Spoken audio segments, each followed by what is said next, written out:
pour éviter que tu te fasses attaquer par des zombies, regarde cette vidéo. Non, plus sérieusement, aujourd'hui, on se retrouve pour parler de la série All of Us Are Dead, une série Netflix qui a plus que cartonné.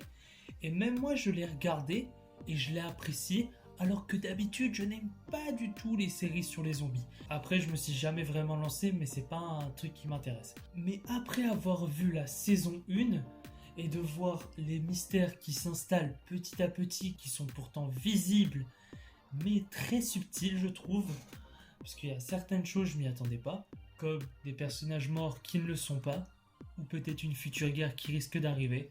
Enfin bref, on perd pas plus de temps, on lance la vidéo dès maintenant, c'est parti, let's go! Hey, c'est le moi du futur, comment tu vas toi? Bon non, allez, plus sérieusement, je suis là pour te dire que 80% des gens qui regardent les vidéos ne sont pas abonnés. Alors abonne-toi, c'est juste en dessous. Allez, ciao, bonne vidéo.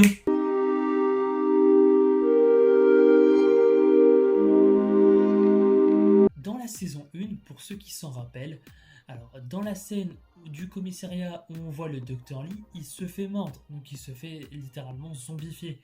Moi qui pensais qu'il s'était simplement transformé en zombie et qu'on n'allait plus du tout en entendre parler, voilà, c'est juste le créateur du virus, c'est tout, c'est fini, c'est un personnage important pour la saison 1.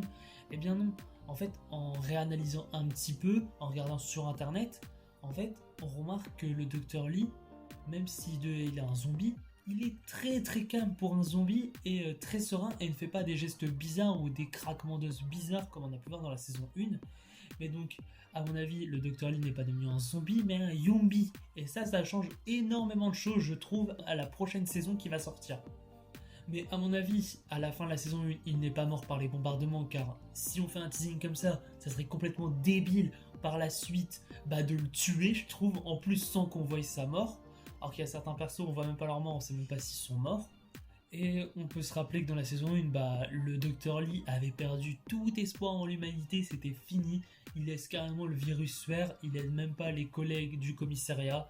Il sent que l'humanité, elle est terminée, elle est corrompue.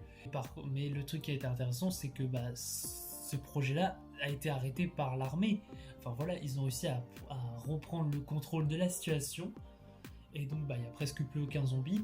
Mais à mon avis, le Dr Lee va prévoir un plan pour de nouveau continuer la contamination. À mon avis, le Dr Lee sera l'un des grands méchants de la saison 2.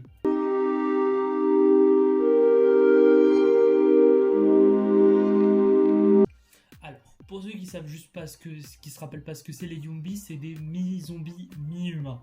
La fin nous a laissé sur un très gros cliffhanger sans nous donner plus de réponses et c'est trop frustrant. Les zombies étaient très peu présents dans cette première saison, après il fallait lancer l'univers.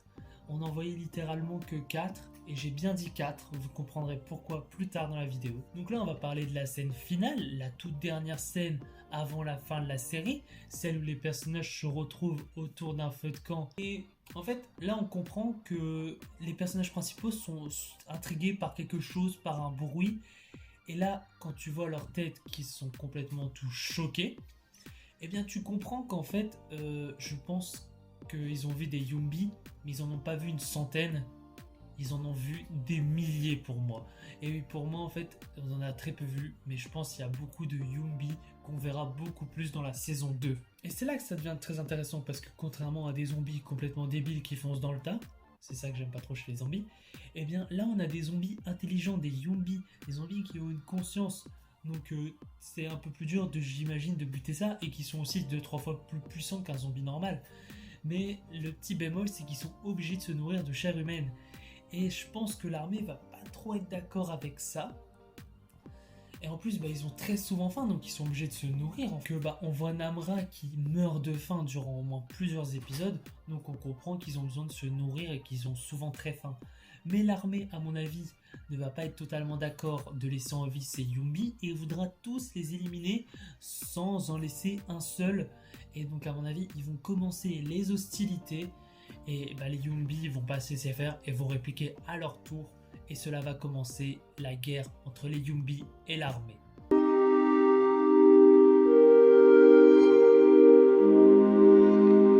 Chang-San n'est pas mort. Alors voilà, une des plus grandes questions de la saison 1, est-ce que Chang-San est mort littéralement?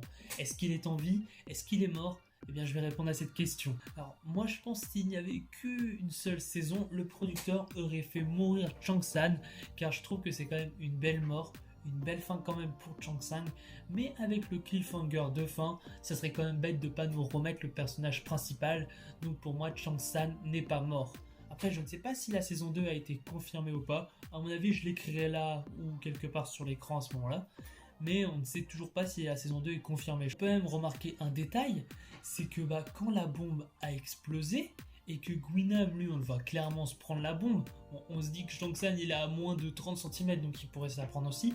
Mais il y a un petit détail assez important, c'est que le badge de Chang-San, enfin le badge qu'il a reçu, je ne sais pas genre si le personnage, je sais plus si c'est le badge de Hanju ou de Chang-San, mais on voit clairement qu'il n'est pas brûlé et qu'il est encore bel et bien en bon état. Donc est-ce que ça veut dire que Chang-San l'a oublié ou l'a perdu ou a décidé de le laisser là, car maintenant il se décide peut-être de ne plus être Chang-San vu qu'il est un Yumbi. Et oui, pour moi c'est pas un zombie, ça serait débile de te transformer en zombie. Voilà, tu remets pas un personnage important, tu fais pas tant douter sa mort pour que ce soit un simple zombie. Non, ça va être un Yumbi aussi pour moi. Mais à mon avis, il doit se détester, car lui qui aime pas les zombies, en même temps qui aime ce genre de truc là, chelou, enfin voilà, il ne va pas à mon avis vouloir se montrer devant ses amis comme ça, donc on ne reverra pas dès le début, mais pour moi quelques épisodes après. Enfin voilà, Chang-San ne va pas vouloir être vu comme ça, parce que c'est un Yumbi, c'est plus vraiment lui-même. Donc à mon avis, il va plutôt être dépressif au début, puis à mon avis, Hanjo va être en danger et va venir la sauver et va retourner un peu avec eux. Moi je vois plus comme ça pour le retour de Chang-San. Et un détail très important, Chang-San a dit qu'il devait parler demain d'une discussion, il devait avoir une discussion sur la situation actuelle parce que Chang-San aime Hanjo, mais Hanjo hésite encore énormément. Donc à mon avis, ce serait bête de laisser cette question tant en suspens pour ne pas avoir la réponse à la fin, je trouve. Et n'oubliez pas un détail, on n'a pas vu le cadavre de Chang-San. Et juste ça, quand on voit pas la mort d'un personnage, on voit pas le corps d'un personnage dans la série, c'est qu'il n'est pas totalement mort. Et donc il sera de retour dans la saison 2. All of Us Are Dead, une super série comme je disais au début, franchement je vous la conseille énormément parce que comme je disais j'aime pas les trucs de zombies, mais là c'est vraiment fun, enfin c'est pas fun, mais c'est intéressant. C'était Ciné Show, le cinéma de la situation, ciao.